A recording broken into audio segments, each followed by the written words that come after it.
razones de seguridad, esta videollamada será grabada y monitoreada. Bueno, compañeros de lucha, recuerden que esta asignatura, que para muchos se convierte en un relleno, tiene un alto nivel de importancia en su programa de formación académica, la Administración de Negocios Internacionales. Recuerden que para dentro de 8 días, que es el parcial 2, es un foro. O sea, no vamos a tener que escribir nada, pero sí vamos a la idea es que tengan a la mano algunos apuntes sobre los principios y lineamientos de la política exterior de Colombia, la política exterior colombiana. No sé si alguno ya la habrá descargado. Es una cosa no muy amplia, no muy compleja. Tiene unos lineamientos, tiene unos componentes. Daniel Aguirre, bienvenido Daniel Aguirre. La política exterior tiene unos componentes que son los que sustentan esa política de relaciones con el mundo entero. Entonces, con fundamento en esa política, con fundamento en unos componentes históricos, geográficos y geopolíticos, es que Colombia suscribe sus tratados de libre comercio. Y les cuento algo. Yo no me imagino un administrador de negocios internacionales que quiera enmarcar su profesión en el ejercicio, en la esencia de la carrera que son los negocios internacionales, el comercio internacional.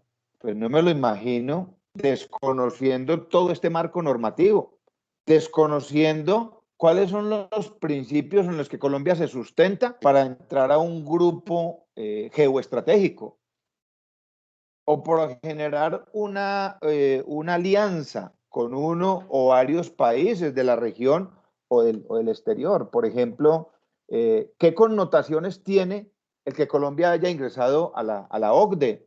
¿Qué beneficios tiene para el país? Y eso es lo que se estudia a través de esta asignatura que se llama geopolítica. Por eso, esta asignatura no es transversal.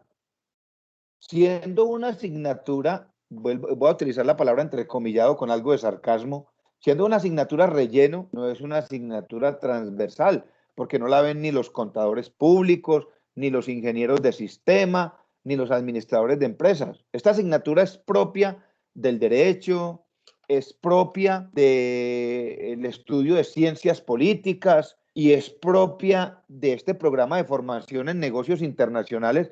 Repito, porque el administrador de negocios internacionales debe estar en contexto, en contexto de lo que sucede a nivel mundial con respecto a nuestro país.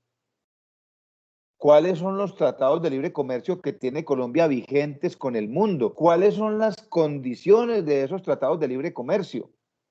¿Por qué hoy nuestros empresarios textileros le están pidiendo al gobierno que les autorice despidos masivos de trabajadores porque ya no soportan la carga tributaria y no soportan todo el tema de la competencia internacional?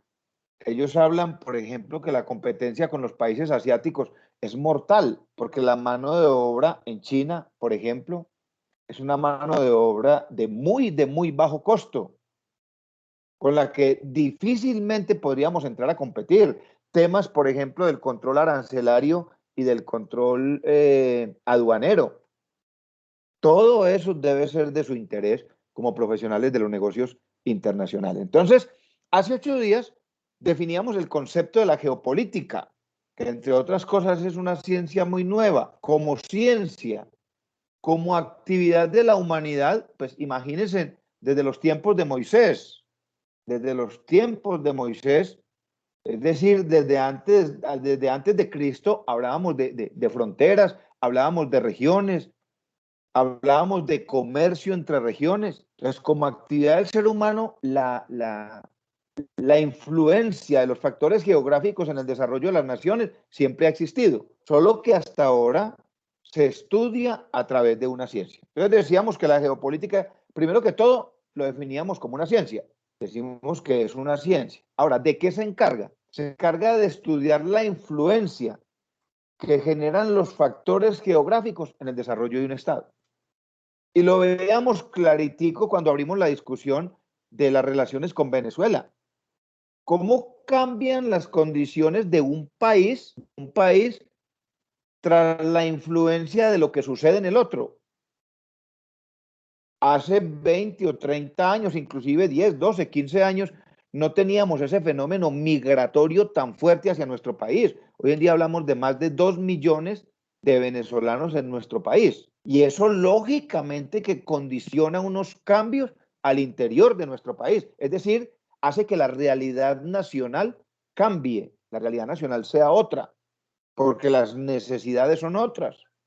Y lo decíamos en el pequeño foro, la pequeña discusión que abrimos sobre si es bueno o es malo lo que hizo el gobierno con este decreto que firmó el 1 de marzo, de buscar una prórroga de 10 años para que nuestros hermanos bolivarianos se puedan formalizar y puedan emplearse de manera formal y puedan hacer uso del sistema de salud, del sistema de subsidios de nuestro país.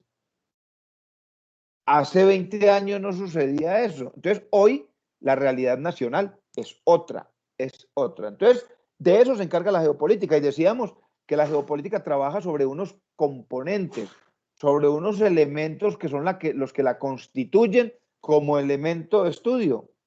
Y hablábamos que uno de esos elementos es la realidad nacional. Es decir, la geopolítica se encarga de estudiar casi que día a día la radiografía nacional de cada estado, de cada país, en un momento determinado de la historia, en un momento dado de la historia. La realidad nacional es una radiografía. Hoy en Colombia tenemos esta, es más, los indicadores económicos cambian casi que diario. El tema del empleo, el tema del Producto Interno Bruto, el comportamiento de las divisas, el comportamiento de la deuda pública, todo eso cambia a diario, es decir, que la realidad del país está cambiando permanentemente. Daniel Aguirre quiere hacer su aporte hoy. Profe, qué pena que sí, por favor, deja entrar a Jessica a la clase. ¿Y por dónde está? Yo no la veo. No me está pidiendo ingreso. ¿Será que está ingresando a otra clase? Porque aquí no la veo. A Ah, ver, listo. ay, sí, ya llegó. Ahora sí. Listo, Daniel, gracias. Hola, Jessica Juliet, casi no la dejo entrar. Hola, profe Imán, no, tranquilo. Ya Bien. le estaba diciendo a Daniel que me harán. Gracias. Bueno, por aquí me están contando que mi hija acaba de llegar, que salió de viaje en la tarde y siempre queda uno como preocupadito con todos estos inviernos y todo esto, pero ya mi hija llegó, ahí les cuento, gracias a Dios. Bueno, Okay. entonces les decía que, Jessica, no, bienvenida, que ahí no la dejo entrar, le tenía la puerta cerrada. ¿Ah? Profesor tan Tranquilo. malo, cierra la puerta cuando no llega la gente ligero. Les decía entonces, primer componente, realidad nacional. Entonces vamos a centrarnos hoy un poco a conocer nuestro país, a conocer nuestro territorio. Mire, nosotros somos colombianos y hay infinidad de cosas que no conocemos ni siquiera de nuestro territorio más cercano. Yo les decía a ustedes qué bacano que busquen en internet el Informe Nacional de Competitividad. Por ahí en raticos libres, léanlo. Léanlo. Recuerden que uno como profesional, uno debe estarse actualizando permanentemente. Mucho más cuando estamos en proceso de formación académica. Yo siempre lo he dicho, uno como estudiante, cuando se queda con lo poco que el profesor le entrega en clase, uno termina siendo un profesional mediocre. Y hoy en día la información está a un clic. La información hoy en día es muy fácil de acceder a la información. En cada año, el Consejo Nacional de Competitividad y la Universidad del Rosario publican un libro gratis, gratis. Lo suben ahí a internet, se llama el Informe de Competitividad Nacional. Hay uno que es el nacional, que es por países, y el departamental, que es el interno en Colombia, y nos damos cuenta nosotros cómo está el país frente a los países de la región y otros creo que 60, 70 países con los que se hace el estudio, cómo está Colombia en temas de salud, en temas de educación, en temas de comercio exterior, en temas de bilingüismo, que son los elementos que generan competitividad. Y a nivel departamental, es decir, a nivel país, ¿cómo está el departamento del Quindío? Puesto número 10. ¿Qué hace que esté en el puesto número 10? Es decir, en la mitad de la tabla. ¿Cuáles son los indicadores? Entonces, esa realidad nacional, pues son todos esos componentes. Entonces les decía, como quindianos y como colombianos, Muchas veces desconocemos lo que pasa con la región, lo que pasa con el país. Entonces, hoy vamos a empezar por revisar un poco los componentes o los elementos o los principios que constituyen el Estado colombiano. Desde el punto de vista constitucional, desde el punto de vista jurídico, desde el punto de vista técnico. Repito, esto no es una clase magistral. Por favor, el que quiera intervenir ahora es el micrófono y compartamos espacio. De hecho, dentro de 8 días, la clase les corresponde a ustedes. Recuerden que vamos a hacer un foro sobre los principios y lineamientos de la política exterior colombiana. Léanla, cuenten, dentro de 8 días cada uno cuenta qué le llamó la atención, qué le gustó, qué le parece que le hace falta a esa política, por qué esa política está coja, qué más podría tener la política, qué le llamó la atención de ahí. Entonces, repito, esta no es una clase ni para enseñar ni para aprender, es una clase para compartir experiencias y para conocer un poco lo que pasa con la realidad de nuestro territorio. Vamos entonces a conocer un poco los elementos constitutivos, los principios del Estado colombiano. Pregunta, ¿están viendo ahí la primera diapositiva? Sí, Sí, señor. señor. Eso, qué bien. Vamos a empezar por definir qué es Estado. Miren, yo creo que ustedes han escuchado y hemos escuchado todos, inclusive en los medios de comunicación, periodistas que para referirse al gobierno, para referirse a la estructura de gobierno, utilizan la palabra Estado. Escuchen, por ejemplo, esta noticia. El Estado colombiano acaba de aprobar un decreto sobre reforma constitucional. El Estado colombiano, cuando realmente la aprobación la hizo el Congreso de la República y lo sancionó el presidente de la República, es decir, la estructura de gobierno, estructuras gubernamentales.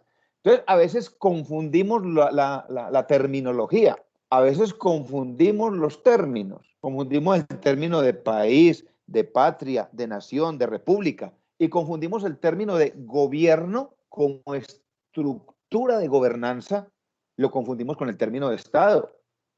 El concepto de Estado es un concepto definido hace muchísimos años y que se refleja en la definición en cada una de las constituciones políticas, dependiendo de la figura política sobre la cual se fundamente cada país. Entonces, en el caso nuestro, el concepto de Estado se refiere a un grupo social, a un conglomerado social, es decir, a un poco de gente, a una cantidad de personas, pero que cumplen unas características especiales. Primero, que exista una organización política en ese conglomerado, en ese grupo social, que exista una organización política. ¿Y esa organización política está representada en qué? En la estructura de gobierno. O sea, nosotros tenemos una organización política que es piramidal. Y en la parte alta de la pirámide está la presidencia de la República. Está el presidente de la República con todo su gabinete de ministros. Es decir, es la máxima representación política del Estado y la máxima representación política de esa estructura de gobierno, el presidente y sus ministros. Y escuchen lo siguiente, cuando el presidente está firmando está sancionando leyes, está firmando decretos con fuerza de ley, está firmando los diferentes actos administrativos o está tomando decisiones dentro del país, se le llama presidente de la República. Pero cuando el presidente está haciendo sus visitas protocolarias fuera del país, se le llama jefe de Estado. ¿Y por qué jefe de Estado? Porque es el personaje que nos representa a todos. Entonces, ese conglomerado social, pensemos en Colombia, ese conglomerado social somos todos, porque nosotros somos un grupo de personas, un grupo de cerca de 50 millones de ciudadanos que tenemos una estructura política definida. Entonces les decía, la parte más alta de la pirámide la ocupa la presidencia de la República con su gabinete ministerial y con las entidades políticas de orden nacional, así estén descentralizadas, por ejemplo, como la DIAN, que tiene su sede principal en Bogotá, pero tiene sedes en todos los departamentos y algunas ciudades del país. Luego, en la parte media de la pirámide aparecen las administraciones departamentales, los gobernadores con todo su gabinete de secretarios de despacho e instituciones descentralizadas. Aparece la Asamblea Departamental. En el orden nacional, el Congreso de la República. Luego, en la parte más baja de la pirámide aparecen los territorios o las entidades territoriales, que en el caso de Colombia son los municipios, que tienen subdivisiones en corregimientos, inspecciones. Esa es la base de la pirámide, desde el punto de vista de estructura de gobierno. Pero en la parte final de la pirámide aparece el pueblo, porque en un Estado democrático como el nuestro, es el pueblo el que conforma toda esa estructura de gobierno. Recuerden, la Constitución Política de Colombia dice que todo ciudadano, y el Código Electoral dicen que todo ciudadano que cumpla unos requisitos básicos podrá elegir y ser elegido. Entonces, la base de la estructura política y de la estructura de gobierno en un Estado democrático es el pueblo. Segundo requisito para que ese conglomerado social se considere un Estado. Segundo requisito, debe tener una estructura política, es decir, debe estar jurídicamente organizado y constituido. Y para el caso de Colombia, pues tenemos una estructura jurídica. A ver a quién se le ocurre cuál es la principal de las leyes en nuestro país y en cualquier Estado democrático. Es decir, cuál es el instrumento que marca todo el componente de desarrollo jurídico de un Estado democrático. A ver quién se acuerda. ¿Quién lo vio por ahí con Sonia Zamorano? La Constitución Política. La Constitución Política de Colombia. Entonces, por eso, gracias a Leo, por eso el sistema jurídico colombiano también es piramidal, es una pirámide, donde en la cúspide de la pirámide aparece lo que llama Alejo la Constitución Política de Colombia. Exactamente, se le llama la Carta Magna por el reconocimiento que tiene. De hecho, en el año 1991, que fue cuando aprobamos nuestra última Constitución, 30 años tiene, hace poco, creo que los cumple ahora en junio, 30 años de la Constitución de 1991, que nuestros politiqueros la volvieron colcha de retazos, porque una Constitución con tan solo 30 años y cerca de 50 reformas es una locura.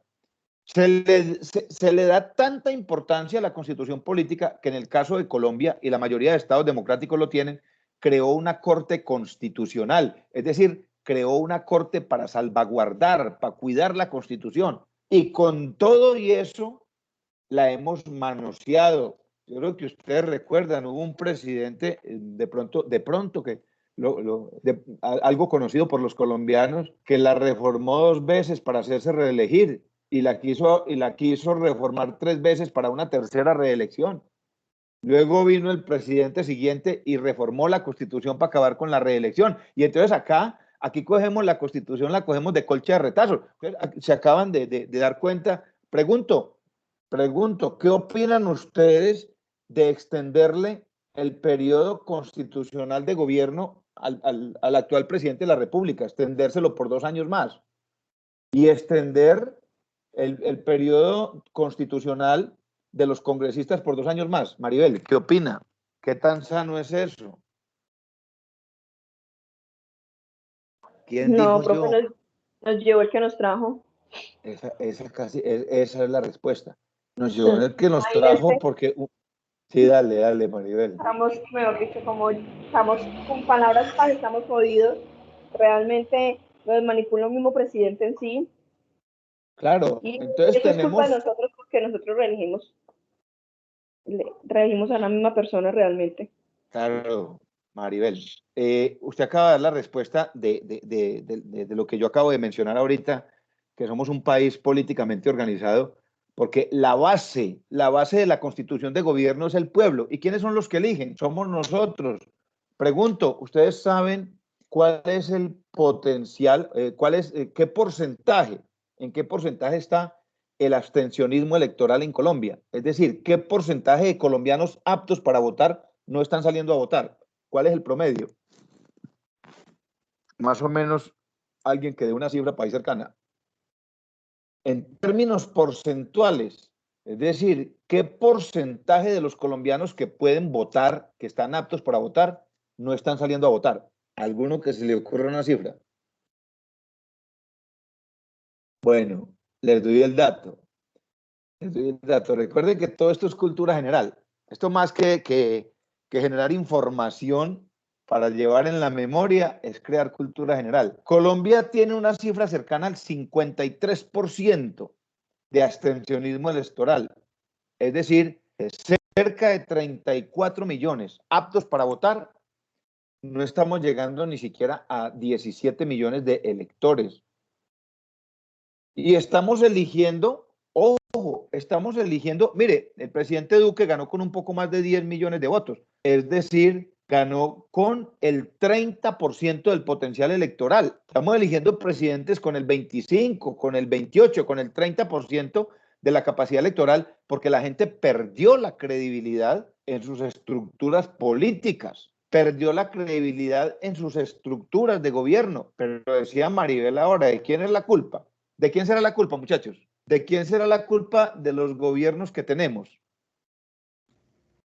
Profe, yo creería que en parte de nosotros mismos, porque sí, porque no nos enteramos, no analizamos, no miramos bien por quién es nuestro voto, esa realidad. O es que a veces somos también como tan, no sé qué será, que confiamos y confiamos y confiamos. Sí, claro. Ingenuos, tal vez. Ingenuos. Sí, Creyendo que de Viviana. pronto un partido realmente Sí. va a cambiar o va a mejorar y que las demás, y que Sí. el próximo que va a subir va a ser mejor líder, y realmente el que llega allá o se tuerce o se tuerce. Claro, exactamente. Viviana quería decir algo.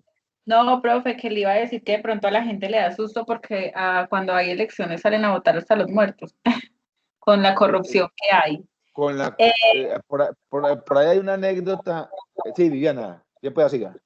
No, y que le iba a decir que de pronto, pues la gente ya se acostumbra a que, pues no, ya uno piensa, y lo digo porque yo lo he pensado, que pues, así usted salga o no salga a votar, pues va a seguir lo mismo, porque para muestra de un botón, muchas veces estudian las propuestas de los candidatos, y por ejemplo, cuántos memes y cuántas cosas no ha sacado de este presidente que está ahorita, que dijo que no iba a hacer y ha hecho. Entonces muchas cosas pueden prometer, pero también de ahí a que lo cumplan es muy diferente. Claro, una de las promesas, dos promesas de campaña del presidente Duque, una, cero, que no iba a hacer reformas tributarias, ya va para la segunda, bueno, seguramente muy sustentado con el tema de la pandemia, y otra que prometió en el Catatumbo de que no iba a haber fracking, y ya dentro de poco vamos a tener las primeras pruebas de fracking en esa zona. María Fernanda. Profe, María también lo que estaba diciendo la compañera ahorita, me vino algo a la mente, pues de que las redes sociales también son muy fuertes, entonces puede que un político quiera hacer las cosas bien, pero las redes sociales le daña la imagen, entonces eso también influye indirectamente en la mente de las personas. Entonces Claro. puede que ya a última hora desvíe el voto, bueno, eso es muy complejo, la verdad, el tema de... Eso es perfecto. Mire, lo que acaba de mencionar María Fernanda fue lo que pasó en Estados Unidos, donde le tuvieron que bloquear inclusive varias de las redes sociales al presidente Trump por el uso que estaba haciendo de ellas. Y viceversa, como lo dice María, hombre, yo soy el seguidor de tal candidato y entonces empiezo a tirarle al contrario, a inventármele cuentos, a inventar casos de corrupción, a confundir el electorado. Las redes sociales son la máxima expresión de democracia que tenemos hoy en día, pero son muy peligrosas en la medida en que no se sepan utilizar. Voy con Hernán Darío y luego con Alejo Hincapié. Hernán Darío. Profe, lo que también hay que ir a las citas de abstencionismo que hay en las jornadas electorales. Uno ve también el fenómeno de la población joven. Los jóvenes somos muy metidos en el centro de expresarnos con inconformidades, los que se ponen de acuerdo con el tema político, de izquierda, de derecha, sea lo que sea, pero también tenemos como un conformismo al momento de que llega el día de las elecciones, nos da lo mismo y no salimos a votar. Entonces, pues hay un gran porcentaje del abstencionismo, es eso, la población joven, pero pues curiosamente son los que más huyamos, porque pues todos estamos como metidos en esa colada de no estar de acuerdo con las políticas, pero tampoco hacemos nada. Entonces eso también es algo cultural, o sea, siempre y cuando no se concientice a la gente, no nos concienticemos como no nos concienticemos y digamos con lo que nos da lo mismo las decisiones que se toman en el país o no, que por la corrupción, que todo eso, vamos a seguir igual o peor. Hernán Darío, yo le cuento algo. Es perfecto lo que usted acaba de mencionar. Ahorita les hablé de que el abstencionismo en términos generales en Colombia ronda el 50, el 52, 3%. Digo ronda porque cada elección tiene un comportamiento diferente, ¿ya? Por ejemplo, para una elección presidencial, el que está acostumbrado a vender el voto, a cambiarlo por un bulto de cemento, en esa no vota porque en esa no dan plata. Pero cuando son locales o cuando son parlamentarias, aumenta un poquitico la elección porque la gente sale jaladita por el bulto de cemento, por el ladrillito.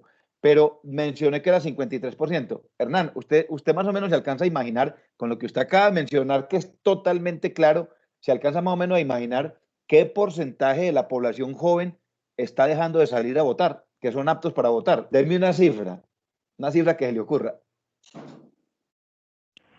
No, pero pues eso es el fenómeno que uno ve en las épocas electorales. Y yo creo que desde el diario en esas épocas, no, vean lo mismo. Yo no le digo a las redes sociales, que se encuentra el gratis, que se encuentra la derecha, que se encuentra la izquierda, que lo otro, pero pues nos quedamos sin hacer nada. Entonces, pues, sí digo que es un porcentaje significativo, porque pues, la juventud hoy en día somos los que más jóvenes, pero también poco hacemos. Exacto, Hernán, le doy la cifra. La cifra está cercana al 72%, con conocimiento de causa. Les comparto, ese fue mi proyecto de grado en la primera maestría. Yo tengo una maestría en ciencias políticas y el proyecto de grado lo hice acá en el departamento del Quindío, la tesis sobre la participación de los jóvenes en procesos políticos electorales y de incidencia política. Y me arrojó como resultado, caso particular del departamento del Quindío, que es muy general a nivel nacional, me arrojó como resultado que el 72% de las personas entre 18 y 28 años, que es donde la franja de edad en la que se considera una persona joven, según la ley del 98, el 72% está dejando de participar en los procesos electorales. Y los pocos que participan, unos lo hacen por el certificado electoral para que la universidad les rebaje, otros, bueno, motivos diferentes al tema real, que es lo que menciona Hernán Darío, pero como lo menciona Hernán Darío, son los que alborotan las redes sociales, son los que dicen que este es un HP, que este es el que no sirve. La gran mayoría son muy activos en redes sociales, pero son muy pasivos en el proceso electoral. Alejo hincapié, dale Alejo para que continuemos. Profe, no, que hay veces estos políticos diseñan unos planes de gobierno muy ceñidos a lo que se está viviendo pues como en el momento o a la época. Y no tienen en cuenta de que vamos día a día en una evolución y que se van presentando adversidades distintas a lo que ellos ofrecen. Entonces, lo que usted decía ahorita ahí con respecto a este candidato o al presidente que tenemos actual, ofreció un poco de cosas y no tuvo en cuenta de que en cualquier momento puede existir una pandemia, pueden existir cambios, tanto pues como en lo global, y entonces ahí es donde empiezan a encontrarse en situaciones que no coinciden y van generando a la población al momento de volver a elegir o volver a votar ya hay una incertidumbre y una duda porque no son claros desde un principio al momento de lanzar sus proyectos y sus propuestas de gobierno. Alejo, excelente observación. Eso sucede por dos cosas. Primero, recuerden el voto en Colombia, el voto popular o el voto de elección popular, se le conoce también como voto programático. ¿Qué significa o qué es ese concepto de voto programático? Resulta que cuando uno vota por un candidato de elección popular, tomando un poco el adagio paisa, el refrán paisa, de que el milagro no es el que, ¿cómo es? Que el santo es el que hace el milagro, pero resulta que nosotros en Colombia no votamos por el santo, es decir, no votamos por el rostro de un candidato, sino que deberíamos votar por un programa de gobierno, que es lo que menciona Alejo. Por eso el voto se llama programático, porque se vota es por el programa de gobierno. Entonces, lo que menciona Alejo sucede por dos cosas. Primero, porque nosotros como colombianos y como electores nunca leemos un programa de gobierno. Nunca, yo lo digo con mucho conocimiento de causa. No leemos el programa de los candidatos a la alcaldía, de los candidatos a la gobernación, ni de los candidatos a la presidencia, que son los que están obligados a presentar programa de gobierno porque son cargos uninominales. Entonces, primero, porque no leemos los programas de gobierno. Segundo, yo sé que ustedes ya vieron una materia, o algunos la están viendo, que se llama planeación prospectiva o planeación estratégica. Y resulta que los gobernantes formulan sus planes de gobierno para 4 años. Para 4 años, ¿qué se puede ejecutar en un estado, en un territorio que tiene tantas necesidades? ¿Qué se puede hacer en 4 años? Con un agravante, el gobernante se posesiona y el primer año se le van 6 meses formulando el plan de desarrollo. Y el último año, los últimos 6 meses se le va entregando. O sea que tiene menos de 3 años para ejecutar un programa de gobierno que, como dice Alejo, no es prospectivo porque no tiene visión de futuro. Simplemente lo hace por cumplir un requisito y termina siendo un documento de anaquel. Viviana, bienvenida al debate. Profe, en ese orden de ideas con lo que usted nos está diciendo, entendería yo que de pronto, pues, que está de acuerdo entonces con que amplíen el tiempo de los mandatarios. A ver, lo siguiente.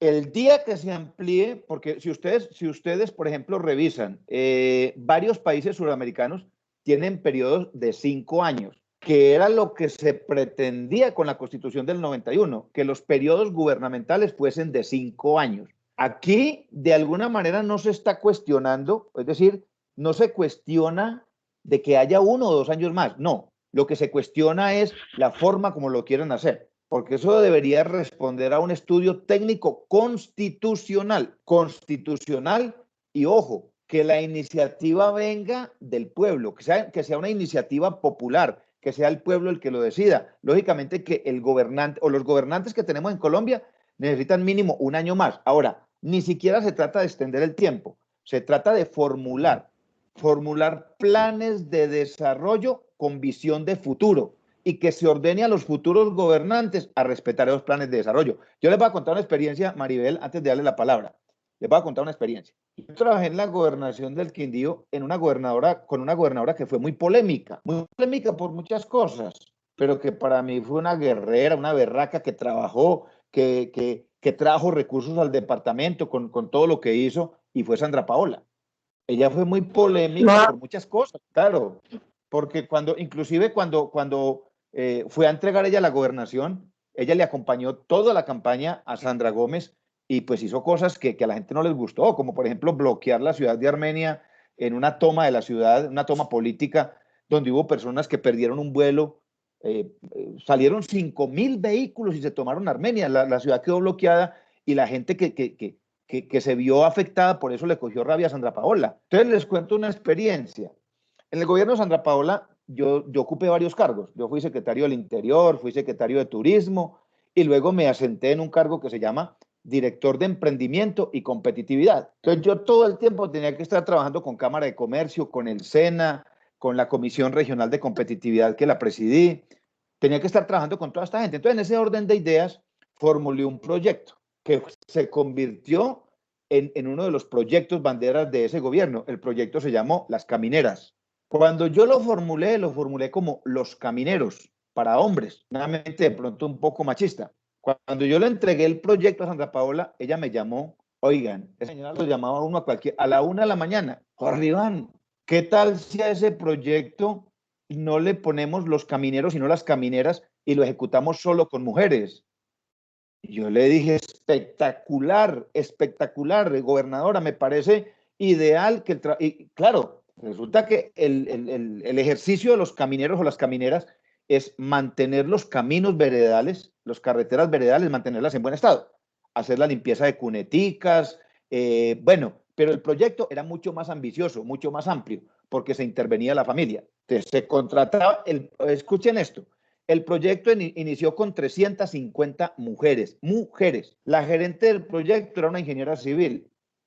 Las representantes o las delegadas en cada municipio eran tecnólogas en obra civil, ambientales, y las señoras que hacían la función de limpieza de las carreteras eran señoras del campo, del pueblo, felices de estar vinculadas a un proyecto con todas las garantías de ley, con prestaciones sociales. La Secretaría de Familia intervenía en la familia, donde se detectaba de pronto un hijo con consumo de estupefacientes, la Secretaría lo cogía, entraba a la Secretaría de Salud, el SENA entró a capacitar a estas señoras, muchas terminaron asociadas, por ejemplo en Córdoba, Café Córdoba, una asociación de mujeres caficultoras nació de ahí. Proyecto Camineras fue un proyecto lindo, fue un proyecto tan bonito que el señor Bruce McMaster, que hoy en día es el gerente de la ANDI, pidió autorización, inclusive preguntó que si ese proyecto estaba patentado y pidió autorización para presentarlo en México, en una región de México, muy similar a la del Quindío. ¿A dónde voy con esto? Ese proyecto generó empleo durante los 4 años de Santa Paola, trayendo recursos del DPS, recursos de la Federación Nacional de Cafeteros y recursos del gobierno departamental. Ni siquiera los municipios tuvieron que poner un peso. Y arrancó con 350 señoras.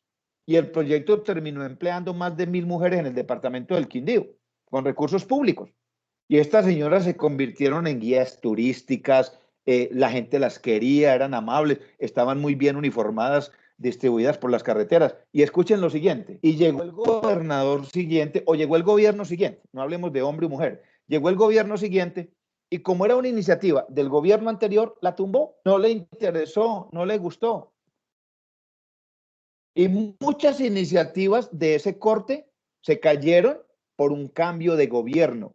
Entonces yo opino que no es ni siquiera ampliar, porque es que, ¿para qué le vamos a ampliar? Imaginen ustedes, es bueno ampliar el periodo de gobierno para alguien que lo esté haciendo bien, pero qué pésimo resulta ser ampliar el periodo del gobierno, aguantarnos a un personaje, no me estoy refiriendo a nadie en particular, porque podrá suceder más adelante, aguantarse uno a un alcalde que está robando, que esté haciendo las cosas mal, o a un gobernador o a un presidente.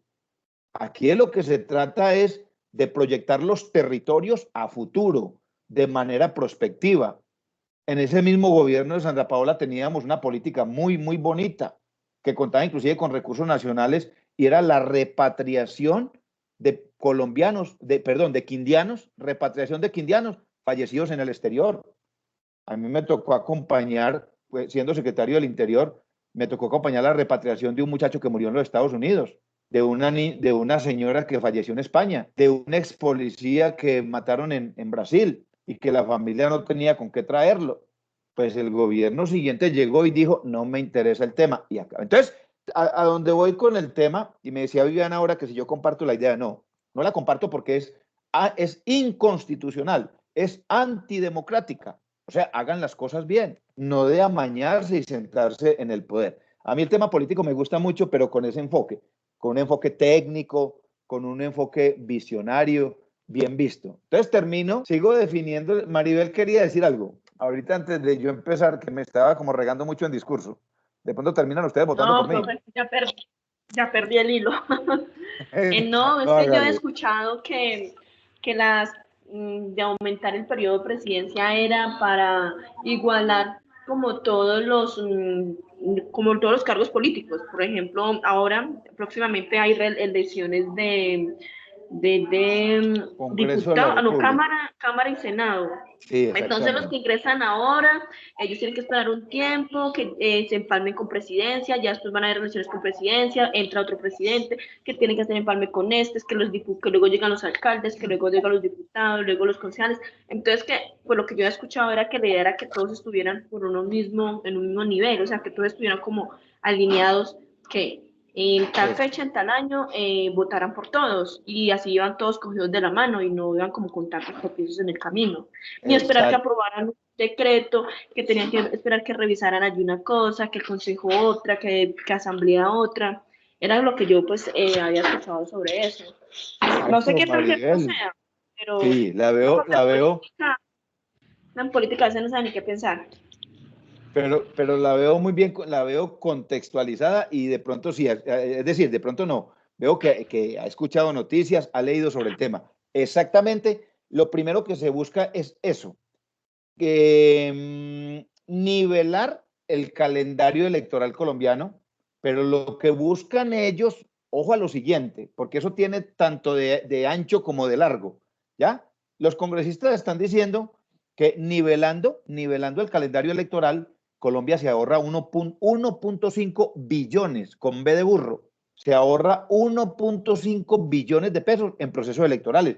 Claro, un proceso electoral en Colombia cuesta alrededor de 500.000 millones de pesos, 400.000 millones de pesos, vale muchísimo dinero, pero resulta que uno de los principios de la democracia se llama el equilibrio de poderes.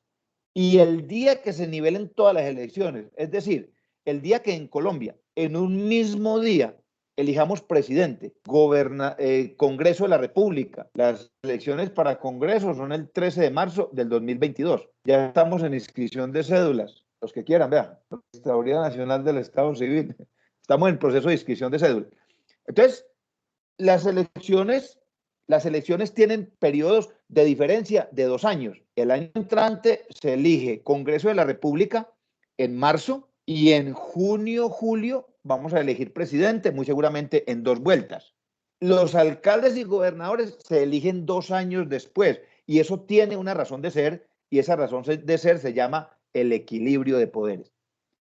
El equilibrio de poderes. Todos los teóricos de la democracia han demostrado que en los países que han unificado las elecciones a un mismo día han perdido el equilibrio de poderes. Es decir, la corrupción aumenta, la corrupción se dispara. Eso tiene una razón de ser. Pero claro, Maribel lo ha consultado y así como usted lo dice, así es. O sea, lo que ellos alegan es que Colombia tiene que ahorrarse un poco de plata en procesos electorales so pena de castigar el sistema democrático y llevar a los cargos que se eligen, que son los cargos de elección popular. Se los menciono, presidente de la República, se elige por voto popular. Los congresistas, recuerde que tenemos un país bicameral, Cámara Alta, que se llama Senado de la República, y la Cámara Baja, que son los representantes a la Cámara, que son territoriales. Los senadores son del orden nacional, los representantes a la Cámara son del orden territorial. El Quindío tiene 3 cupos en la Cámara de Representantes. Llevamos años, desde que pasó doña Amparo Arbeláez, que fue senadora y alcanzó a ser senadora por 1 año. Y resulta que la Procuraduría la tumbó por un proyecto que ejecutó en el municipio más bello del Quindío. ¿Cuál es el municipio más bello del Quindío, Alejo? A ver si se acuerda. ¿Quién se acuerda cuál es el municipio más bonito del Quindío? Buenavista. El mejor. La doctora Amparo Arbeláez, siendo gobernadora, ejecutó un proyecto en Buenavista, que es el famoso proyecto del teleférico, que hoy en día tiene no una inversión, sino un gasto superior a los 5.000 millones de pesos y que nunca se supo para qué lo construyeron. Ese para proyecto, verlo, profe, para verlo allá y tomar foticos. Para verlo allá y tomar foticos, sí. Y tengo fotos muy hermosas de allá, de ese cerro, el Cerro de las Cruces. Es que nada más y nada menos está hablando del exalcalde de Buenavista. El exalcalde de mi pueblo. Entonces, Amparo llegó al Senado y al primer año la Procuraduría la destituyó y la suspendió para ocupar cargos públicos como por 12 o 13 años. Y desde eso hace que el Quindío no tiene senador. A pesar de tener el potencial para elegirlo, no tiene senador. Entonces, los cargos de elección popular, presidente, Congreso de la República, Senado y Cámara, gobernadores, diputados, alcaldes, concejales, ediles. Anímense a ser ediles. Ya el gobierno aprobó una ley que le asigna recursos para pagarle a los ediles. Van a recibir honorarios. Los ediles son los que representan las juntas administradoras locales. Y la base de la elección popular son las juntas de acción comunal, que la elección era este mes de marzo, pero por el tema de la pandemia el gobierno la suspendió.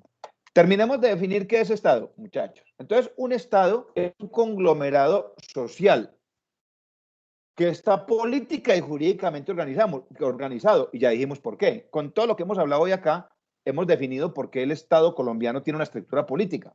¿Y por qué tiene una estructura jurídica que nace en la Constitución política, que es la ley mamá, la ley madre de todas las leyes? Luego vienen las leyes que aprueba el Congreso de la República, luego vienen los decretos con fuerza de ley, que son los que firma el presidente de la República, y de ahí hacia abajo, los decretos, las resoluciones, las circulares, es decir, todos los actos administrativos que tienen que estar amparados en la ley. O sea, nadie podrá, ninguna entidad, ni nacional ni territorial, podrá expedir un decreto, una circular o podrá expedir una resolución que sea contraria a la Constitución.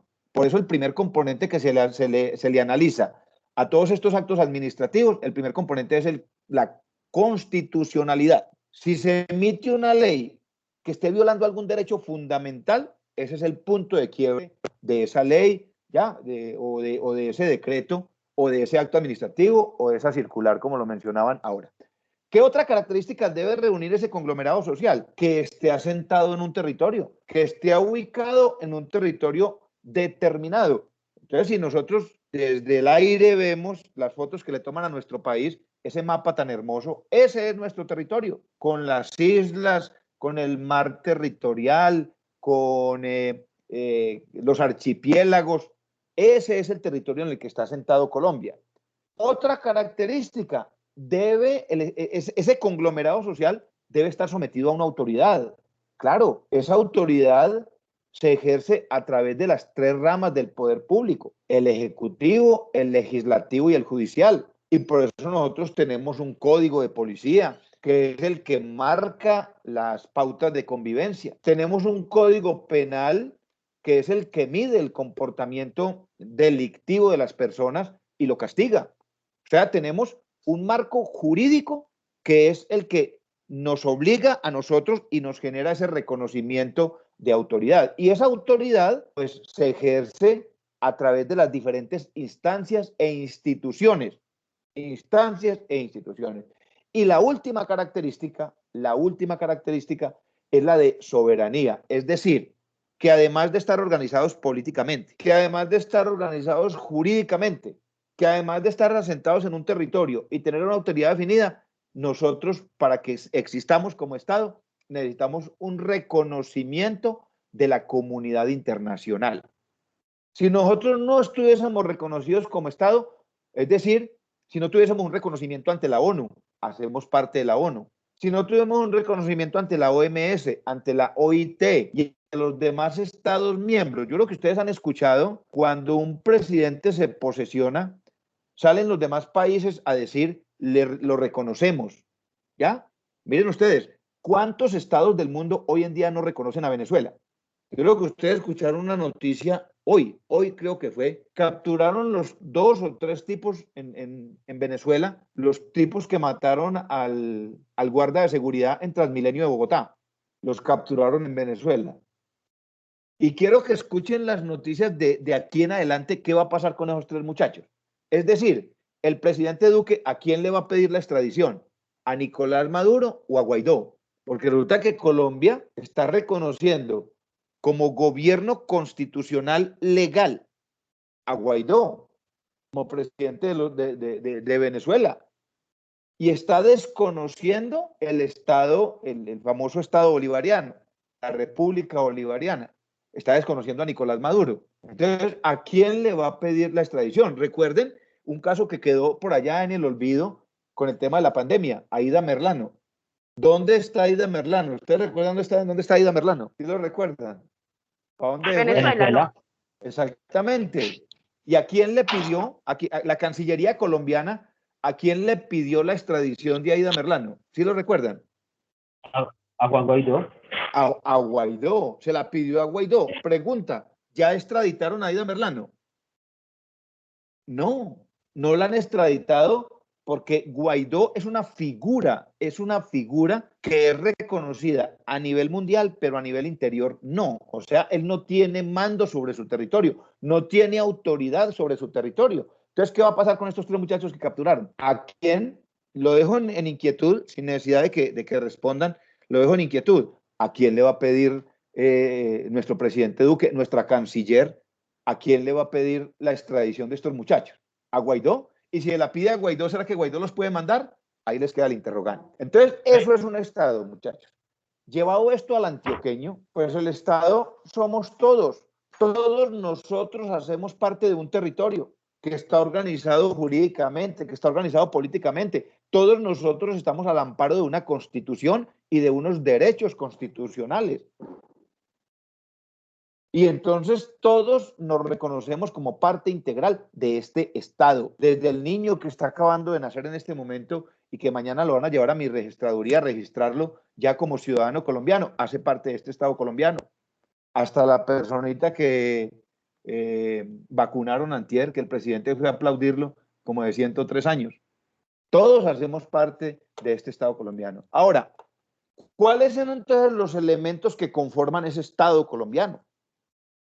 Refiriéndonos a nuestro país, recuerde que estamos hablando del primer componente de la geopolítica, que es la realidad nacional. Y la realidad nacional parte del reconocimiento de Estado, de qué somos, qué tenemos, cuántos somos. Entonces, el Estado, en términos generales, y cualquier tipo de Estado, sobre todo el Estado con reconocimiento de estatus democrático, tiene unos componentes básicos. Primero, el de población. Ahorita vamos a ver a qué se refiere el término de población. Territorio, el poder público, es decir, las ramas que ejercen la autoridad en un Estado democrático. Está sonando la pólvora y mi perrito viene y se me tira aquí al lado, mi bobito.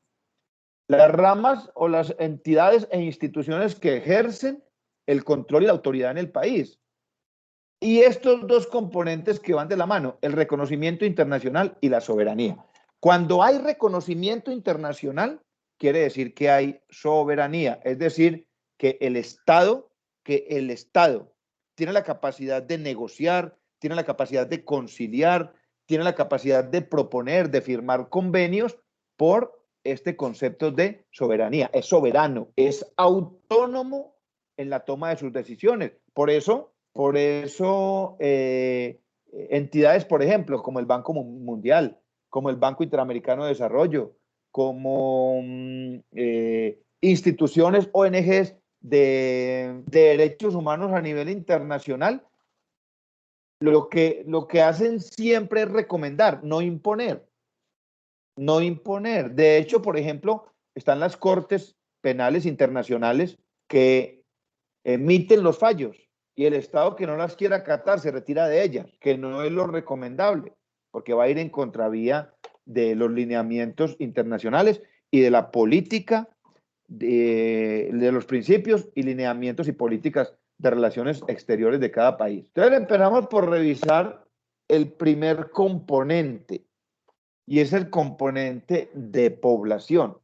El componente de población. Recuerden que según el censo del DANE, el último que se hizo en el 2018,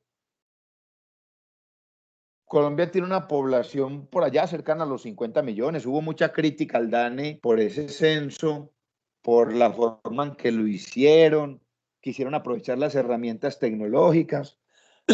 A nosotros los funcionarios públicos nos obligaron, sí, de alguna manera, a censarnos a través de la herramienta de la plataforma del DANE. Bueno, y hubo mucha crítica porque dicen que realmente el censo fue un fiasco, ¿ya? Pero arrojó como resultado pues una población cercana a los 50 millones de habitantes, con deficiencias muchísimas. Por ejemplo, yo quedé muy extrañado cuando salió el departamento del Quindío con la población más viejita de Colombia. Según el DANE, en el Quindío no hay jóvenes, pero cuando uno ve las cifras de desempleo, ahí sí hay jóvenes, pero en las cifras del censo no. Entonces, según eso, como que no me contaron sino a mí, a mi mamá y a mi abuelito, porque según eso, en el Quindío no hay jóvenes. Bueno, eso es otro punto. Entonces, ¿quiénes constituyen la población colombiana? Escuchen, esto es constitucional. Esto es constitucional y jurídico. ¿Quiénes constituyen la población colombiana? Primero, los naturales, o sea, todos nosotros, los nacidos dentro del territorio nacional. Aparte de los nacidos, también dice quienes sean hijos de extranjeros y que alguno de sus padres estuviese viviendo en Colombia de manera legal, es decir, la persona que vino a Colombia vino a Colombia, por ejemplo, un par de extranjeros que entraron a Colombia, llegaron a Colombia a estudiar y traían visa de estudiante, o un par de extranjeros que vinieron a Colombia con visa de turista, visa de permanencia, es decir, con un permiso legal, y dentro del territorio nacional tuvieron un bebé, ese bebé hace parte de la población colombiana, es decir, cumple criterios para reconocimiento de nacionalidad, cumple criterios. Sucede diferente, es diferente cuando los dos extranjeros están de manera irregular dentro del territorio y tienen un bebé. Ese bebé no hace parte de la población colombiana según la Constitución, diferente a como sucede en otros países, por ejemplo en Estados Unidos. Si usted se va para Estados Unidos con su esposa, con su esposo, y quedan allá irregulares, quedan de manera irregular y tienen un bebé, ese bebé asume o recibe la nacionalidad norteamericana. En Colombia no sucede así. De hecho, escuchen lo siguiente, que es lo que está pasando con los hermanos venezolanos, que es un referente muy fuerte para esta asignatura, un referente con muchos componentes. Muchos, la gran mayoría de los venezolanos que han venido a vivir a Colombia han entrado de manera irregular. No tienen un pasaporte, no tienen un permiso especial de permanencia, no tienen un permiso temporal de permanencia, están aquí sin nada, pero llegaron, escuchen esto lo que voy a decir, suena muy fuerte, llegaron a tener hijos, a eso sí vinieron. A eso sí vinieron. Y les doy una cifra de mi municipio no, del pueblo donde trabajo, Montenegro. Les doy una cifra, ¿alguien iba a decir algo? ¿Quién dijo yo? No, profe. Sí, Hernán. Precisamente con la población venezolana que ha venido y madres gestantes y todo eso, lo hacen, no sé si estoy juzgando mal, me perdonarán pues si estoy juzgando mal, pero lo hacen con el ánimo de los beneficios que ofrece el gobierno a los nacidos en Colombia, independientemente de la situación que vengan, sean ilegales, sean legales o no tengan pues los permisos establecidos. Sí, ese es parte del tema, Hernán, porque ellos creen, escuchen lo siguiente, muchos de los venezolanos que han tenido hijos en Colombia creen que por tener el hijo en Colombia, a ellos, por extensión, les va a llegar la nacionalidad. Escuche, hay un término muy fuerte a nivel mundial. Esta semana veía un documental sobre una comunidad, creo que es en la India, de más o menos 1.500.000 personas apátridas. ¿Han escuchado ese término? La apatridia. ¿Quién ha escuchado el término apatridia o apátrida? Bueno, se los explico. Resulta que los venezolanos se vienen a vivir a Colombia. Una parejita, o se conocieron acá, pasaron por el monte, pasaron por las trochas, no tienen un pasaporte, no tienen nada, pero aquí están, trabajando en una estación de servicio, trabajando en el campo, trabajando en algún lado, se hicieron pareja o venían como pareja y tuvieron el bebé aquí en Colombia. Resulta que están en Colombia. Ese bebé, por la constitución política colombiana, ese bebé no tendría derecho a la nacionalidad colombiana, porque los padres están de manera irregular. Ese bebé tendría derecho a la nacionalidad venezolana, pero resulta que Nicolás Maduro, por castigar a las personas que se han venido de allá, les limitó el derecho al reconocimiento de nacionalidad a esos niños. Entonces, esos niños no son reconocidos ni en Venezuela ni en Colombia. A ese concepto es el que se le conoce como apatridia, que significa sin patria, o persona, ciudadano apátrida, ciudadano sin patria, sin un país que lo reconozca como su hijo. Entonces, profe, sí. Qué pena. Sí, dale, sí, cuente, Maribel. Entonces, ¿qué pasa con esas personas que no tienen nacionalidad? O sea, que hay que... Bueno, eso se nos había. Entonces, exactamente. Por eso es que esto no es de enseñar y aprender, sino de compartir mucha experiencia. Entonces vino el término apatridia. Por ejemplo, esas personitas de las que les hablaba en la India están legando la apatridia de generación a generación, de padres a hijos, y ya son más o menos 1.700.000. ¿Qué están haciendo? Los está atendiendo la ONU. Es decir, la ONU se convierte como en la nación para ellos. Y están ubicados en un territorio demasiado pequeño. Voy a ver si consigo el documental y se los comparto lo triste que es. Imagínense lo triste que es yo de sentir que no tengo patria. Entonces, para el caso, escuchen bien. Por ejemplo, si dos argentinos se vienen a vivir a Colombia de manera irregular y tienen un hijo, se tienen que ir y registrar ese hijo en Argentina. De acá de Colombia se llevan el certificado de nacido vivo que les dieron en un hospital porque tienen el reconocimiento internacional y con ese documento lo registran en Argentina. En el caso de los venezolanos, como ellos no tienen la posibilidad en este momento de registrar a esos niños en Venezuela y al amparo del derecho internacional humanitario, no se pueden quedar sin patria. Entonces, el gobierno nacional expidió la circular 084, expidió la ley 1797 de septiembre del 2019 y al amparo de esa ley expidió una circular donde dice que de manera temporal y mientras se resuelve la situación en Venezuela, Colombia les otorga a esos niños la patria, les otorga la nacionalidad. Y cuando estamos haciendo el registro civil de esos niños, en la parte baja, en la parte de notas, dice válido para demostrar nacionalidad, pero la nacionalidad del niño, no de los padres. Entonces, Hernán tiene toda la razón, y yo lo digo por conocimiento de causa y experiencia propia. Yo llego y registro el niño. Escuchen este dato, que es un dato fuerte. El mes pasado, el mes de febrero, registramos en el municipio de Montenegro, en mi registraduría, registramos 45 niños. Otros 15 se registraron en notaría. Registramos 45 niños. Y escuchen, de los 45, 24 eran hijos de padres venezolanos. Vinieron a tener hijos.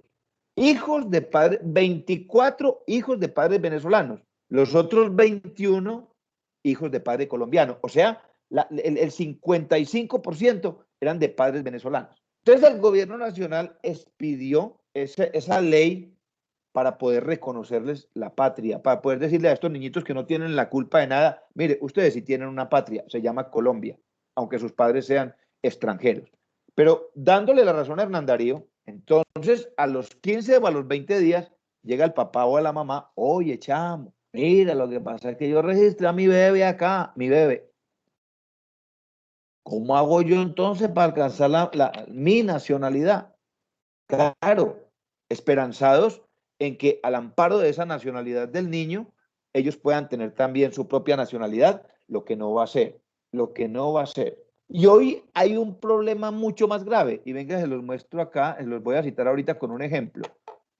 Listo, aquí dice, los hijos de padre o madre, bueno, listo. Miren este otro. Entonces ya les expliqué el primero, que son los nacidos en Colombia, los naturales, que somos nosotros, y los hijos de extranjeros que hayan nacido en el territorio y que estén de manera legal, y aquí faltaría en esta misma diapositiva un pedacito, la ley 1797 de septiembre del 2019, que le permite a los hijos de padres venezolanos, niños que nacieron en Colombia, tener también la nacionalidad, pero eso es una excepcionalidad a la norma o a la regla. Miren esta otra, y ya les voy a explicar otro ejemplo. Los hijos de padre o madre colombiana que hayan nacido en el extranjero, o sea, niños, hijos de papá o mamá colombiano que nacieron en otro lado. Y ahí viene el otro caso. Y se los voy a explicar. Yo les decía a ustedes, hace 30 años, el mejor destino para cualquier colombiano era Venezuela. Pagaban bien, el bolívar valía entre 19 y 20 pesos, llegó a estar a 23 pesos, por encima, lejos del dólar.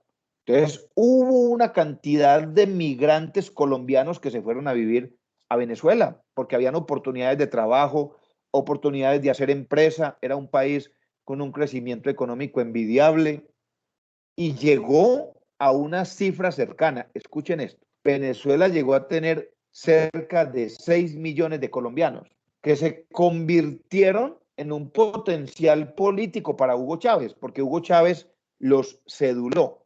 Hugo Chávez les reconoció nacionalidad, facilito. La mayoría de esos colombianos, hombre o mujer, hicieron pareja, formaron hogar o se casaron con personas venezolanas, hombres que se casaron con mujeres venezolanas, muchos, mujeres que se casaron con hombres colombianos, con hombres, mujeres colombianas con hombres venezolanos, muchos. Y entonces conformaron sus hogares allá y tuvieron sus hijos allá. Entonces, según esta norma de la Constitución que les acabo de leer, esos muchachos, esos jóvenes, esos niños que nacieron en Venezuela, pero que el papá era colombiano, por Constitución, ellos tienen derecho a la nacionalidad colombiana. Hace 10, 15 años, como vivían bueno, vivían sabroso, no les interesaba para nada la nacionalidad colombiana. No les interesaba. Por ejemplo, hago un paréntesis chiquito. Mi hija vive en Suiza. Es colombiana y ya es nacional suiza, ya obtuvo la nacionalidad suiza. Y tiene 2 hijos. Y lo primero que le dije yo, hija, los niños ya los registró en Suiza como ciudadanos suizos. Ahora váyase para el consulado colombiano y los registra como colombianos. Y mis 2 nietos tienen las 2 nacionalidades, suiza y colombiana. En términos del derecho internacional humanitario, uno tiene derecho a 2 nacionalidades. Mi esposa escogió la colombiana y la suiza, aunque el esposo es portugués. Y el esposo estuvo de acuerdo, listo. Entonces, vuelvo a los venezolanos. Nacieron los niños en Venezuela y como vivían bueno, vivían bien, pues con la nacionalidad venezolana tenían. Y nunca se interesaron por obtener la nacionalidad colombiana, por legalizarla, porque hay que legalizarla. No es el solo hecho de tenerla, porque es que mi papá es colombiano, yo soy venezolano, pero mi papá es colombiano y yo tengo derecho a la nacionalidad. No, tiene que formalizarla. Se formaliza a través del registro civil de nacimiento y luego a través de la tarjeta de identidad o de la cédula. Y escuchen lo siguiente, todas esas, hay una gran cantidad de colombianos que vivían en Venezuela y se vinieron con sus familias a Colombia, con sus hijos venezolanos. Entonces el gobierno, viendo esta situación, viendo que esos niños no se habían legalizado, que tienen la nacionalidad venezolana, que tienen el derecho a la colombiana, pero no la han formalizado, el decreto 1260 dice, para poder formalizar esa nacionalidad, tiene que presentar el registro civil de nacimiento de Venezuela apostillado. Y resulta que Nicolás Maduro dio la orden de no apostillarles a ellos, no apostillarles por castigo, porque se venía. Entonces el gobierno dijo, es una paradoja, a ellos hay que formalizarles, y creó un decreto, el gobierno del presidente Duque aprobó un decreto para que esos niños se pudieran registrar en Colombia presentando testigos, o sea, pasando por encima de la Constitución y por encima del decreto 1260. Dijo, lo pueden hacer con testigos, que es una línea por la cual se puede hacer el registro civil. Y se empezaron a formalizar todos estos muchachos con testigos. Pues resulta que salieron unos compañeritos míos de la registraduría en la costa y montaron la mafia. Echa la ley, echa la trampa. Montaron la mafia y empezaron a registrar venezolanos como colombianos, ciudadanos venezolanos que vinieron, se volaron de allá, se vinieron de allá, los sacó la situación corriendo y entonces conseguían los testigos, le conseguían papá colombiano o mamá colombiana, le hacían el registro, luego el registro le hacían la cédula y ese personaje se iba para Europa, porque resulta que Colombia tiene un convenio con la Unión Europea donde no se exige la visa Schengen. Montaron la mafia, eso fue el año pasado, yo creo que ustedes recuerdan, vieron las noticias cuando el registrador y el fiscal salieron en todos los medios noticiosos a decir, desmontamos esta mafia. Y escuchen, y de inmediato, ¿qué les tocó hacer? Desmontar el beneficio. Entonces, hoy hay una cantidad de jóvenes que nacieron en Venezuela, jóvenes que nacieron en Venezuela, hijos de padres colombianos que no han podido legalizar su situación en Colombia. Y más grave aún, el tronco fue el papá colombiano. Entonces, el papá le da la nacionalidad al hijo. Después de que este hijo se nacionalice en Colombia, él también tiene otros hijos. Inmediatamente este obtiene la cédula, le da el derecho a los que vienen detrás, o sea, a los nietos del tronco, del primero. Miren en cascada cómo se va la situación. Entonces, ahí tenemos el otro componente. Por ejemplo, con esto les digo lo siguiente. Resulta que Alejo se fue a vivir a Inglaterra, a ejercer su profesión en Inglaterra, Alejito, y allá conoció, bueno, no, se fue con su esposa y allá tuvieron un bebé, o se fue para Estados Unidos y en Estados Unidos tuvieron un bebé. Pues sí, ya. Profe, Maribel. es que, ¿se acuerda lo que le comenté ahora cuando inicié a clase? Sí. Ya enseguida, entonces me debo de ir. Hágale, tranquila, hágale, que ya también ya casi terminamos acá el cuento. ¿Está buena Bueno, la carreta o no, Maribel? Sí, muy buena. Eso, no, tranquila, hágale, tranquila, que no hay problema, ¿yo? Bueno, gracias, Bueno, profe. entonces, Chao. no, tranquila. Ponía aquí un ejemplo. Alejo se fue a vivir con su esposa a los Estados Unidos, allá tuvieron un bebé, ese bebé tiene derecho a la nacionalidad norteamericana, por la Constitución norteamericana, y también tendrá derecho a la nacionalidad colombiana, porque Alejo y su esposa son colombianos. A eso se refiere este segundo componente. Entonces tenemos, primero, los naturales. La población colombiana está conformada primero por los naturales, los que nacimos en Colombia. Segundo, por los hijos de extranjeros que nacieron en Colombia, cuyos padres estaban legalmente dentro del país, con alguna visa especial. Tercero, los hijos de papá o mamá colombiana, niños que nacieron en el extranjero, y ya les explicaba cómo funciona el marco normativo para ellos. Y tenemos, finalmente, tenemos otro tipo de población, que es la población por adopción. La población por adopción. Colombia tiene muchos extranjeros que han adoptado la nacionalidad colombiana por gusto. Yo en los 5 años que llevo con la registraduría en Montenegro he formalizado 3, 12, un ecuatoriano, un peruano y un español que tomó el juramento, lo tomó en la alcaldía de Montenegro. Eso es un protocolo. Para llegar a la adopción de nacionalidad hay unos protocolos y hay que cumplir con unos requisitos. Entre esos, por ejemplo, cumplir con los convenios que el país tiene suscrito con otros países o con otros territorios. Aquí tiene, por ejemplo, dentro de los convenios que Colombia tiene para países latinoamericanos, mínimo la permanencia del país en el país debe ser de 1 año cuando se trata de países latinoamericanos. Ese es el convenio que tiene Colombia con los países latinoamericanos. Las personas podrán adoptar la nacionalidad después de que lleven 1 año domiciliados en el país y contando con la visa de residente. O sea, el ciudadano llega al país, a través de su pasaporte logra un visado de estudio, inclusive visas de trabajo, se asienta dentro del territorio hasta que logra la visa de residente, inclusive la cédula de extranjería, y después de 1 año de tener la visa de residente, puede solicitar la nacionalidad.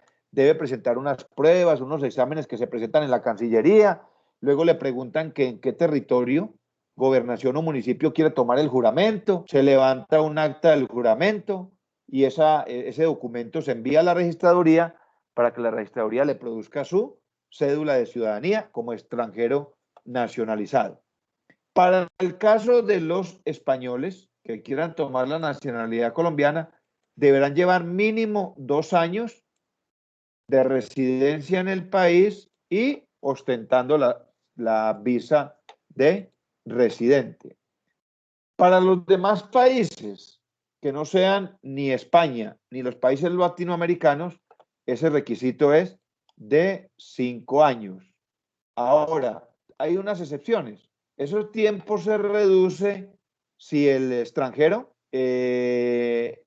contrajo matrimonio o está casado con un nacional o una nacional colombiana. O sea, hay personas que creen que con solo contraer matrimonio automáticamente asumen la nacionalidad. Para este caso, no. En el caso de Colombia, no. En el caso de Colombia, deberá, pues además de contraer matrimonio, deberá demostrar mínimo 2 años de permanencia dentro del territorio y 2 años de ostentar su visa de residente. Eso es entonces, en términos generales, el primer componente de los elementos del Estado colombiano. El primero, el más importante, la población. Y ya vimos acá, entonces, cómo se conforma la población colombiana. Colombianos naturales o nacidos dentro del territorio, los hijos de extranjeros que nazcan en Colombia y cuyos padres estén legalmente dentro del país, los hijos de papá o mamá colombiana que nazcan en el exterior, en este momento de manera particular y excepcional, los hijos de venezolanos que nazcan dentro del territorio colombiano, así estén irregulares, y los que reciben la nacionalidad por adopción. Ese es el concepto de población. Tenemos ahora el otro elemento que es el componente de territorio. Sí, claro que sí. ¿Quién abre el debate hoy, Daniel? Sí. Quería hacer una intervención en cuanto a Estado y lo que estábamos hablando, profe, de la población. Sí. Que de pronto me parece bien importante que algunos factores como el dinero, que creo que es muy importante en cualquier lugar donde nos encontremos, y además pues yo me educo para tener mejores condiciones económicas además. Entonces creo que es bien importante porque en Colombia tenemos una desigualdad, creo que es de las primeras en Colombia. Según datos del DANE, el 35.7% de la pobreza monetaria, tenemos el 35.7% de pobreza monetaria. Entonces si un político compra a todas esas personas, ¿por qué? Porque tiene el dinero, porque tiene la masa monetaria para hacerlo y además tiene unos cómplices. Vemos poblaciones, por ejemplo, como La Guajira tan rica y donde hay más corrupción y donde incluso hubieron algunos grupos que fueron financiados por empresas para desplazar gente Claro. y que por allí desangran prácticamente el país porque es donde es la mina más grande de carbón de Latinoamérica y solamente le da el dinero a unos pocos que se benefician de eso. Ese concepto, Daniel, es perfecto. Cuando estamos hablando en términos de geopolítica, cuando hablamos de centro y periferia, generalmente en el centro es donde se genera el desarrollo. Bogotá, yo les decía, Bogotá es la región de Colombia que más aporta al PIB. Usted mencionó dos datos bien importantes, el tema de la pobreza monetaria por encima del Sí, 37%. profe, Sí, Daniel. por ejemplo, no me parece de acuerdo algunos estudios que haces como el ingreso per cápita o el PIB, porque esto, pues sí, es la producción que tenemos, pero entonces lo que hacen es que esto lo dividen entre toda la población, gente que nunca, o sea, hacen las transacciones de gente de miles de millones de pesos con las que solamente viven del día a día. Con Entonces el algo que me sueldo o con parece el día a ilógico. día. Perfecto, perfecto ese aporte, Daniel. Perfecto es perfecto. Y usted lo acaba de decir, por ejemplo, calcular el ingreso per cápita. Decir que en Colombia el ingreso per cápita está en 700, 800 mil pesos, cuando tenemos congresistas que reciben más de 30 millones de pesos de salario y tenemos personas que, como usted lo acaba de decir, tienen que vivir del rebusque y del día a día. ¿Ya? Y un país como el nuestro, con una pobreza monetaria por encima del 37% y con un indicador Gini, un indicador de desigualdad social casi que acercándose al 60%. Qué bacano el debate, Daniel, espectacular. Bueno, muchachos, son las 8, yo no los quiero cansar más, ya han salido 3 compañeritos y repito, a mí me gusta es el debate. Entre 8 días voy a traer temas y voy a... bueno, entre 8 días tenemos el tema del foro. Recuerden, principios y lineamientos de la política exterior colombiana y abramos debate para todo. Abramos debate para lo que acaba de mencionar Daniel, para los indicadores que son mentirosos, el indicador yo no le creo, yo no sé por qué, si yo soy institucional, por ejemplo, a los indicadores del DANE, de empleo, de desempleo, de informalidad. Yo creo que la situación es mucho más compleja de lo que nos muestra el DANE. Hablar, por ejemplo, de la desigualdad social en Colombia. Hablar un poco sobre los programas de subsidio condicionado. ¿Cuáles son esos? Familias en acción, jóvenes en acción. ¿Qué tan buenos son para el país? Estamos hablando de la realidad nacional, que es el primer componente de la geopolítica. Entonces, por hoy quiero dejar para que dentro de 15 días rematemos los 2 últimos encuentros hablando del tema del territorio, cómo está conformado el territorio colombiano, constitucionalmente cómo se reconoce el territorio colombiano. Vamos a hablar de los otros componentes que constituyen el Estado colombiano y vamos a hablar un poco de la realidad del país bajo esas cifras y esos indicadores pero quiero que lo hagamos en debate. Más que transmisión de información, lo hagamos en debate. Yo voy soltando la piola y ustedes van dando porque veo que el tema les gusta, les interesa y sobre todo que se sienten cómodos con el tema y que lo manejan, que es lo más importante. Entonces, compañeros, yo les deseo una feliz noche. No se vayan a soñar con la geopolítica, persiguiéndolos. Y espero que ante todo, la temática sea de su total interés. ¿Correcto?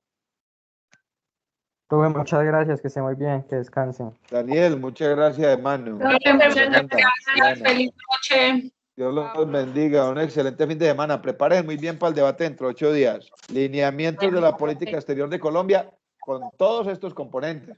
Y el que quiera, miren muchachos, esto no es esquemático. El que quiera soltar un tema, cualquiera que sea, que tenga que ver con el país, suéltelo, que lo demás lo recibimos. ¿Correcto? Eso es lo que yo estoy buscando con el objetivo de este curso. Un abrazo para todos. Gracias, profe. Feliz noche. Chao, profe. Bueno, Profe, hasta luego. Muchas gracias. Chao, Alejo. Dios lo bendiga, papá. Gracias, profe. Amén. Bueno, un abrazo.